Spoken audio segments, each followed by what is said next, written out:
Most public companies, most public limited companies are listed companies, which means their shares are listed on an exchange. ठीक है, ये सब कुछ नहीं करना है. स्टॉक एक्सचेंज क्या होता है हम लोग को ऑलरेडी मालूम है. हाँ, ये मार्क कर लो, ये भी पता ही है, बट फिर भी shares that are actively traded are called companies free float. It is typically express as a percentage of total shares. मतलब कितना शेयर्स मार्केट में काम करने के लिए अवेलेबल है. अगर 1 लाख शेयर है कंपनी का टोटल, अब उसमें से 20,000 shares are with FIIs. They are not expected to sell or trade.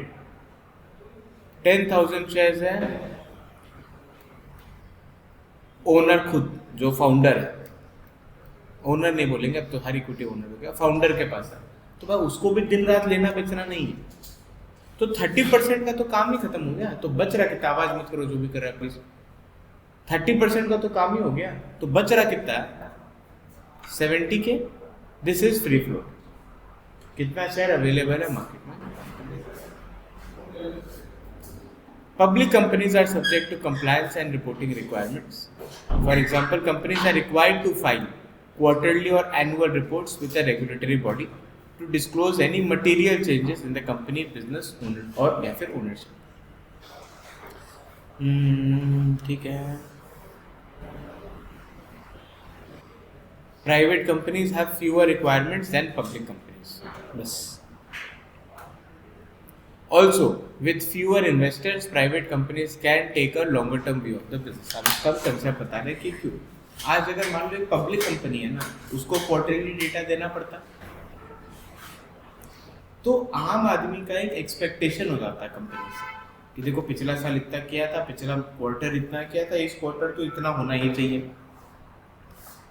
Market का जो प्राइसेस है वो एक्सपेक्टेशन के ऊपर चलता है. अगर आप एक्सपेक्टेशन फुलफिल नहीं करो तो प्राइस क्रैश हो जाता है.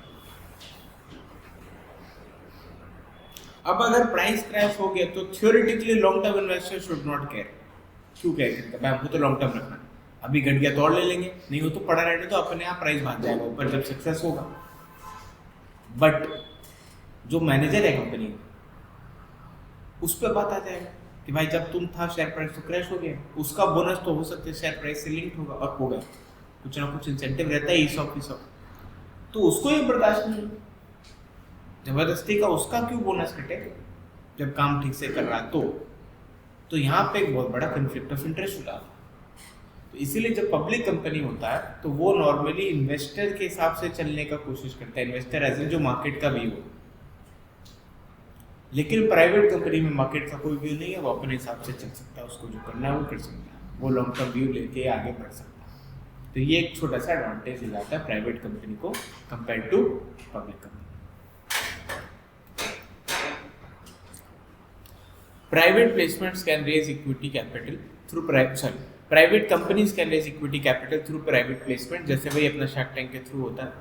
They are typically restricted to accredited investor. मतलब HNI, उन लोगों का पैसा होना चाहिए 1 करोड़ 2 करोड़ इन्वेस्ट करने के लिए, वही चीज़. Such as corporate or institutional investors or high net worth individuals, HNI बोलते हैं. Private companies can become public companies in one of the 3 ways. Only headings और कुछ नहीं मार्क करना है सब. तो private public company go public in the sense यहाँ पे हम लिस्टेड का बात कर रहे हैं. कैसे? वाया IPO, डायरेक्ट लिस्टिंग, इसको हम समझा रहे हैं. डायरेक्ट लिस्टिंग क्या हो गया? देखो IPO क्या होता है, इनिशियल पब्लिक ऑफरिंग. हम नया शेयर इशू करके पैसा उठाते हैं, तो तुमको शेयर होल्डर्स को थ्योरेटिकली बताना पड़ता है कि ये पैसा हम क्या करेंगे. ये नहीं कि बस कुछ भी वैल्यूएशन ले और हमको लोगों से रुपये उठा ले. थ्योरेटिकली तुमको बताना पड़ेगा कि पैसा का हम क्या करेंगे, हम क्यों उठा रहे हैं पैसा. अगर उसको कुछ काम नहीं है वो पैसा का, तो मतलब वो एग्जिट कर रहा है भाई बिजनेस. तो तुम लोग सोचो तुम लोग को IPO में अप्लाई करना चाहिए कि नहीं. जब ओनर ही एग्जिट कर रहा है, is it a good investment और नॉट, वो सोच के किया करो. बट वो अब मान लो उस कंपनी को पैसे का जरूरत नहीं, तो इस केस में वो IPO लाएगा ही. वो बोलेगा मेरा कंपनी का ये वैल्यूएशन मेरे हिसाब से होना चाहिए, एक दो इन्वेस्टमेंट बैंकर से वैलिडेट करा देगा, एक्सचेंज में बात कर लेगा, फॉर्म जो है वो भर के हाथों हाथ लिस्ट हो जाएगा। It is very much faster than IPO. IPO में बहुत झमेला है और बहुत खर्चा, अंडर राइटर पकड़ो, 90% सब्सक्रिप्शन होना चाहिए, फिर मीटिंग करो, ये करो वो करो, टीवी पे आओ, बहुत झमेला है और बहुत टाइम कंज्यूमिंग भी है। अगर नहीं हुआ तो फिर और रिजेक्ट हो जाएगा, फिर सबको रिफंड करो इंटरेस्ट के साथ। डायरेक्ट लिस्टिंग में कोई झमेला नहीं, तुरंत हफ्ता भर में शायद अपना काम हो भी जाए मोटा मोटी। तो जाएंगे सीधे एक्सचेंज में, इस प्राइस पे मेरा लिस्ट होना चाहिए, ये रहा 2-3 दिन का वैलिडेशन कम हो। अब अगर मान लो ओवर वैल्यूड है तो सेलिंग आ जाएगा, अंडर वैल्यूड है तो बाइंग आ जाएगा। वो मार्केट अपना करेगा, तुमको पैसा नहीं उठाना, hence you are going for direct listing.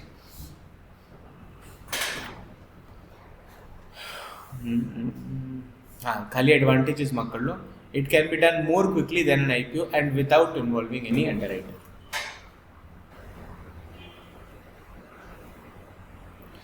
Special purpose acquisition company, अब ये क्या है देखो,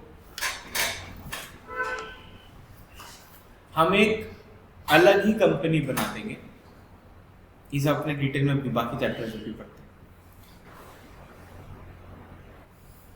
मेरा मान लो एक कंपनी है XYZ, अब हम एक और कंपनी क्रिएट कर रहे हैं ABC। अब ABC में हम लोग आईपीओ लेके आ रहे हैं, तो आईपीओ में अगेन पब्लिक से पैसा उठा रहे हैं, तो बोलना पड़ेगा कि क्यों उठा रहे हैं। तो हम लोग बोल रहे हैं हम लोग इस कंपनी से पैसा उठा रहे हैं दूसरा कंपनी में इन्वेस्ट करने के लिए, ठीक है। तो उन लोग बोलेगा कौन सा कंपनी में इन्वेस्ट करने के लिए, ये मुंह पर बोल रहा पता नहीं मैंने, तो पैसा किस लिए उठा, हम दूसरा कंपनी में इन्वेस्ट करेंगे। अरे तो कौन सा कंपनी, वो पता नहीं, जब मौका मिलेगा तो बता दें। यही है स्पेशल पर्पस एक्विजिशन कंपनी, लोग कर रहा है इन्वेस्ट, तो उन लोग को पता नहीं उन लोग कौन सा कंपनी में इन्वेस्ट कर रहा है, but people are investing in this company. It is a corporate structure setup to acquire a private company in the future. कौन सा कंपनी पता नहीं, लेकिन हम कोई ना कोई प्राइवेट कंपनी में इन्वेस्ट करेंगे, प्राइवेट कंपनी सेटल करते हैं।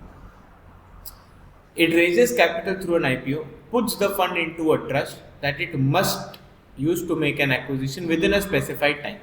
Specified time 1 year, 2 year, 3 year कुछ भी हो सकता है, वो बता देगा वो पहले। The acquired company does not have to be identified at the time of the IPO. Hence they are known as blank check companies. पता ही नहीं किस में acquisition कर रहे हैं। Sometimes अच्छा, यहाँ पे खाली मार्क कर लो, साइड में लिखो concept of activist share holder.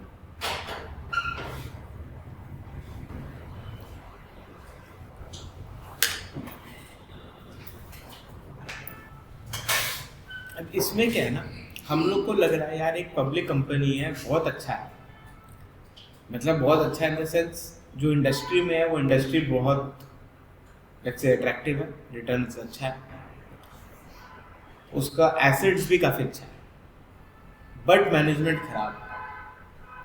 तो ये सब केसेस में हम लोग को लग रहा है भाई एक काम करो, मेजॉरिटी शेयर अपने उठा लो, सस्ते में मिल रहा है, क्योंकि मैनेजमेंट ही बेवकूफ़ है, अपना पूरा मैनेजमेंट टीम को चेंज कर देंगे और फिर वापस से लिस्ट कर देंगे।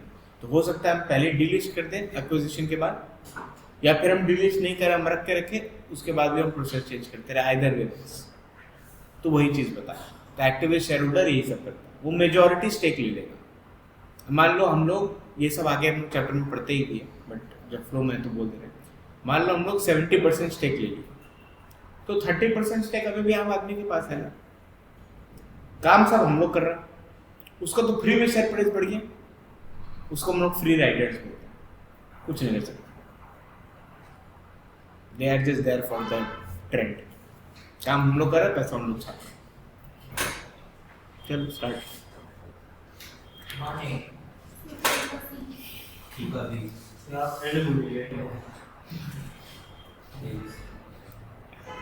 कोई डिस्कस करना है इसमें?